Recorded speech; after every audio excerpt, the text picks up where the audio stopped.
હા બોલ કહેતા અચલના પગલાં અટક્યા।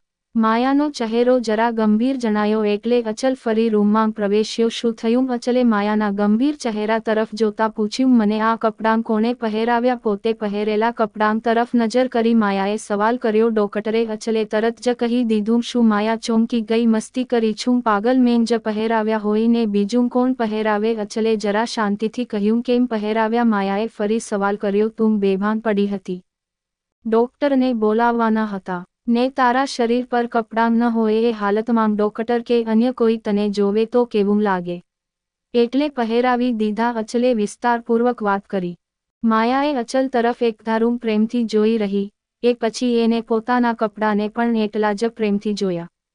અચલને માયાનું આવું વર્તન જરા અજીબ લાગ્યું એટલે એને તરત જ પૂછ્યું। શું થયું? આમ એકલી એકલી હરો છે કેમ? માયા સમજી ગઈ કે અચલને એનું વર્તન અજુગતું લાગી રહ્યું છે એટલે એને વાતને ટાળવા માટે કહ્યું। તે હસું જ ને ટોપ જો ને ઊંઘું પહેરાવ્યું છે, મને કાઢવાની જ પ્રેક્ટિસ છે, પહેરાવવાની નહીં। અચલ માયાની સાવ નજીક આવતા બોલ્યો। માયાએ નજીક આવેલા અચલના હોઠ પર ચુંબન ચોડી અચલના હોઠને પોતાના બંને હોઠ વડે જાણે દબાવી દીધા। માયાની પકડ અચલના હોઠ પર મજબૂત બનીને થોડીવાર સુધી અચલના હોઠનું માયા રસપાન કરતી રહી। એ પછી એને ઝાટકા સાથે અચલને પોતાનાથી અળગો કર્યો ને સ્મિત સાથે બોલી, જા તારે ઓફિસ જવાનું છે, કસમથી કહું છું, તને આટલા સમયથી ઓળખું છું। ડોટ આવી વાઇલ્ડ મેં તને ક્યારેય નથી જોઈ। અચલ માયા તરફ એકધારું જોઈ રહ્યો। જા તારે ઓફિસ જવાનું મોડું થશે। હા હું નીકળું છું બાય કહી અચલ રૂમમાંથી નીકળી ગયો। અચલના ગયા પછી માયા એના કપડાં તરફ જોતી હસતી ઊભી રહી। અચલે એને કોઈ નિર્વસ્ત્ર જોઈ ન જાય એ માટે કપડાં પહેરાવ્યા એ વાત માયાના મન મગજ પર હાવી થઈ રહી હતી। માયાના લાખ પ્રયત્ન બાદ પણ અચલ માટે એના મનમાં ફૂટેલી કૂણી લાગણીઓનું સ્વરૂપ હવે મોટું થઈ રહ્યું હતું। નવા નવા પ્રેમમાં પડેલા લોકોની જેમ માયા પણ એ ઘડીએ અચલ સાથે જીવન જીવવાના સપના જોઈ રહી હતી, પણ આ સપનાનું આયુષ્ય ઝાઝું ન રહ્યું। અંતે તું જ દુઃખી થઈશ માયા, પાછી વળી જા, પ્રેમ બસ દુઃખી જ કરી શકે, જાણે મનમાંથી એક અવાજ આવ્યો ને એ પછી માયા જાણે સ્વસ્થ થવા લાગી। બાથરૂમમાં જઈ એને મોઢું ધોયું ને એ પછી પર્સમાંથી કાજલ કાઢી એને એની અણિયારી આંખોને વધુ અણિયારી બનાવી દીધી। અચલમાં ચુંબનથી લાલચોળ થઈ ગયેલા એના હોઠ પર લાઇટ પિંક કલરની લિપસ્ટિકનો શેડ એને ચડાવી દીધો। હાથથી જ એના વિખરાયેલા વાળ સરખા કર્યા। ઊંધા પહેરેલા ટોપ પર એની નજર ગઈ પણ એને એ ટોપને એવું જ રહેવા દઈ ગળામાં સ્ટોલ ભેરવી દીધો। રૂમમાંથી બહાર નીકળતી વખતે પર્સમાંથી ગોગલ્સ કાઢી એને એની આંખ પર ચડાવ્યા ને આત્મવિશ્વાસ સાથે જાણે રેમ્પ વોક કરતી હોય એમ હોટલના કોરિડોરમાં ચાલવા લાગી। માયા રિસેપ્શન પર પહોંચી એટલે રિસેપ્શનિસ્ટે એનું અને અચલનું આઈડી માયાના હાથમાં આપ્યું। થેન્ક યુ કહી માયા ત્યાંથી નીકળી પણ કંઈક યાદ આવતા ફરી એને રિસેપ્શનિસ્ટ તરફ જોતા પૂછ્યું, કાલે રાત્રે અહીંયા પોલીસ આવી હતી ના મેમ? આપણી હોટલમાં નહીં, બાજુના કમર્શિયલ બિલ્ડિંગમાં ચોરી થઈ હતી, બસ એટલે જ પોલીસ આવી હતી, રિસેપ્શનિસ્ટે વિનમ્રતાપૂર્વક કહ્યું। માયાએ એની સામે ફક્ત સ્મિત કર્યું અને એ પછી એક ઊંડો શ્વાસ લીધો। પોલીસ આવવાનું સાચું કારણ જાણી જાણે એના જીવમાં જીવ આવ્યો। માયાએ હોટલમાંથી બહાર નીકળી ઓટો લીધી અને સીધી ઘરે જવા રવાના થઈ। ઓટોમાં બેઠા બેઠા એના માનસપટ પર કાલ રાતની ઘટનાઓ એક પછી એક તરવરી રહી હતી ને એમ કરતાં કરતાં ક્યારે એ ઘરે પહોંચી ગઈ એનો એને ખ્યાલ જ ન રહ્યો। પોતાની બિલ્ડિંગના નાકે ઉતરી માયા દરરોજની જેમ સીડીઓ ચડવા લાગી। પોતાના ફ્લોર પર પહોંચી ફ્લેટનો દરવાજો ખોલ્યો ને હાથમાં રહેલા પર્સને સોફાની ખુરશી પર ઘા કરી એ બીજી ખુરશી પર જઈને માથું ટેકવી બેસી ગઈ। કાલે રાત્રે ઘણું બધું રડી હોવાથી એનું માથું ભારે લાગી રહ્યું હતું।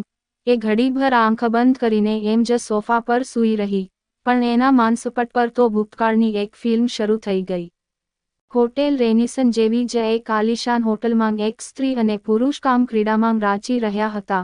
પુરુષનું શરીર સ્ત્રીના શરીરને પામવા આતુર બન્યું હતું ને એટલે જ પુરુષ ભાન ભૂલી સ્ત્રીના શરીર પર રહીને ત્યાં એના હોઠ ઘસી રહ્યું હતું। સ્ત્રીના બંને હાથ પર પોતાની પકડ મજબૂત બનાવતું પેલું પુરુષ શરીર સ્ત્રીની વધુ નજીક જવા મથી રહ્યું હતું ને બરાબર એ જ સમયે હોટલ રૂમના દરવાજો એક ધક્કા સાથે ખુલી ગયો। સામે કેટલીક લેડી પોલીસ ઊભી હતી। સ્ત્રી પર અત્યાર સુધી હાવી થવાનો પ્રયત્ન કરતો એક પુરુષ પોલીસને જોતા જ બાપડો બિચારો થઈ ખૂણામાં ઊભો રહી ગયો અને પેલી સ્ત્રી પોતાના બચાવમાં કઈ કેટલીય દલીલો કરતી રહી પણ એનું કોઈએ ન સાંભળ્યું ને એક લેડી કોન્સ્ટેબલે એ સ્ત્રીને ઢસડીને પોતાની સાથે થઈ ગઈ. આ વિચાર માત્રથી માયાએ ઝાટકા સાથે એની આંખો ઉપાડી દીધી. એનું શરીર કાલ રાતની જેમ સાવ ઠંડુ પડી ગયું હતું. માથું ભમી રહ્યું હતું અને એની આંખના ખૂણા ભીના થઈ ગયા હતા. ગળામાં હવે જાણે માયાને શોષ પડવા લાગ્યો. પોતાની જાતને સ્વસ્થ કરતી મળ્યા રસોડા તરફ દોરાઈને એને માટલા પર લગાવેલા નળમાંથી ગ્લાસ ભરવાની તસદી લીધા વગર સીધો જ માટલામાં ગ્લાસ બોળી પાણી લીધું ને એકી શ્વાસે ગટગટાવી ગઈ. રસોડાની લગોલગ આવેલા સ્ટોરરૂમની લાઇટ ચાલુ કરી માયાએ સ્ટોરરૂમના ખૂણે ઊભી રહી. સ્ટોરરૂમના ખૂણામાં મૂકેલી એ ઝાંખી તસવીર માયા જોતી જ રહી ગઈ. એની નજીક જવાની કે એ તસવીર હાથમાં લેવાની જાણે એ હિંમત જ ન કરી શકી. એને આંખો જોરથી મીંચી દીધી ને ઊંડો શ્વાસ લેતા એને સ્ટોરરૂમની લાઇટ બંધ કરી મોટા મોટા ડગલાં ભરવા માંડ્યા. ખુલ્લી હવાને શોધતી માયા ઉતાવળે પગલે બાલ્કનીમાં ગઈ ને ત્યાં રાખેલી ખુરશીમાં બેઠી બેઠી શૂન્યમનસ્ક થઈ આકાશને નિહાળવા લાગી. અચલ હોટલમાંથી ઘરે પહોંચ્યો ત્યારે વિરલ અને શિરીષભાઈ તૈયાર થઈને નાસ્તાના ટેબલ પર ગોઠવાઈ ચૂક્યા હતા. એ જોઈ અચલે પોતાની રૂમ તરફના દાદર ચડતા ચડતા કહ્યું, હું બસ 5 મિનિટમાં આવું. આ છોકરો આખી રાત ક્યાંક ભટકી આવ્યો. નાસ્તાના ટેબલ પર બેઠેલા હેમાબેને તરત કહ્યું, ફોઈ, અત્યારે તો ભાઈ ઘરે આવી ગયા, એ વધારે મહત્વનું છે. નાસ્તો કરતા વિલે હસતા હસતા કહ્યું, હા નહીં તો મિસ્ટર જયસ્વાલને જવાબ આપવો અઘરો પડી જાત. શિરીષભાઈએ પણ ટાપસી પૂરી. બધા નાસ્તો કરતા કરતા કંઈક ને કંઈક બોલી રહ્યા હતા પણ અનિતાબેન એક પણ શબ્દ ન બોલ્યા. એ કંઈક વિચારતા અચલની રૂમ તરફ જોઈ રહ્યા હતા. આવી જ સ્ટોરી સાંભળવા માટે ચેનલને સબસ્ક્રાઇબ અને વિડીયોને લાઇક કરજો મિત્રો. ધન્યવાદ.